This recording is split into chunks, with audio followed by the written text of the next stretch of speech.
Sir ಆದ್ರೆ ಒಂದು ಪ್ರಶ್ನೆ ಬರ್ತದ ನನಗೆ, ಬಿಜೆಪಿಯಿಂದ ಅಥವಾ ಯಾವುದೋ ಪಕ್ಷದಿಂದ ರಮೇಶ್ ಕತ್ತಿ ಅವರಿಗೆ ಚುನಾವಣೆ ಸ್ಪರ್ಧೆ ಮಾಡಪ್ಪ ಟಿಕೆಟ್ ತಗೋ ಅಂತ ಹೇಳಿದ್ರ ಇದ ಮಾತಾಡ್ತಿದ್ರ? ರಮೇಶ್ ಕತ್ತಿ ಏನನ್ನೋದು ಬಹುಶಃ ಉತ್ತರ ಕರ್ನಾಟಕದಲ್ಲಿ ಅಥವಾ ವಿಶೇಷವಾಗಿ ಬೆಳಗಾವಿ ಜಿಲ್ಲೆ, ಬಾಗಲಕೋಟೆ ಜಿಲ್ಲೆ, ಬಿಜಾಪುರ ಜಿಲ್ಲೆಯಲ್ಲಿ ರಮೇಶ್ ಕತ್ತಿ ಏನು ಅನ್ನೋದು ಗೊತ್ತಿದೆ. ಅದನ್ನ ಅವ್ರಿಗೇನು ಹೇಳ್ಕೊಳ್ಳಿಕ್ಕೆ ನಾ ಇಷ್ಟಪಡೋದಿಲ್ಲ. ರಾಜಕಾರಣದಲ್ಲಿ ಇದ್ರು ಇಷ್ಟೇ. ರಾಜಕಾರಣದ ಮತ್ತೊಂದು ಮಜಲನ್ನ ಅಥವಾ ಒಂದು ಅಸಹ್ಯವನ್ನ ಹೇಳೋ ಪ್ರಯತ್ನ ಈ ಮೂಲಕ ಮಾಡ್ತಾ ಇದ್ದೀನಿ.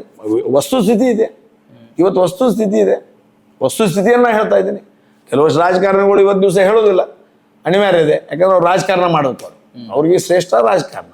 ನನಗೆ ರಾಜಕಾರಣ ಶ್ರೇಷ್ಠ ಅಲ್ಲ, ಸಮಾಜಕಾರಣ ಶ್ರೇಷ್ಠ, ಸಮಾಜ ಸೇವೆ ಶ್ರೇಷ್ಠ. ಪ್ರತಿಯೊಂದು ಸಾರ್ವಜನಿಕರ ಸೌಖ್ಯ ನನಗೆ ಶ್ರೇಷ್ಠ. ಅದು ಯಾರು ನಮ್ಮವ್ರು ಇರಲಿ, ಹೊರಗಿನವ್ರು ಇರಲಿ, ಬೇರೆ ಜಿಲ್ಲೆ ಇರಲಿ, ಎಲ್ಲಿಂದವರೇ ಇರಲಿ, ಬಂದಂಥ ಜನರಿಂದ ಸಮಸ್ಯೆಯನ್ನು ದೂರ ಮಾಡುವಂಥ ಪ್ರಾಮಾಣಿಕ ಪ್ರಯತ್ನವನ್ನು ಮಾಡ್ತೀನಿ.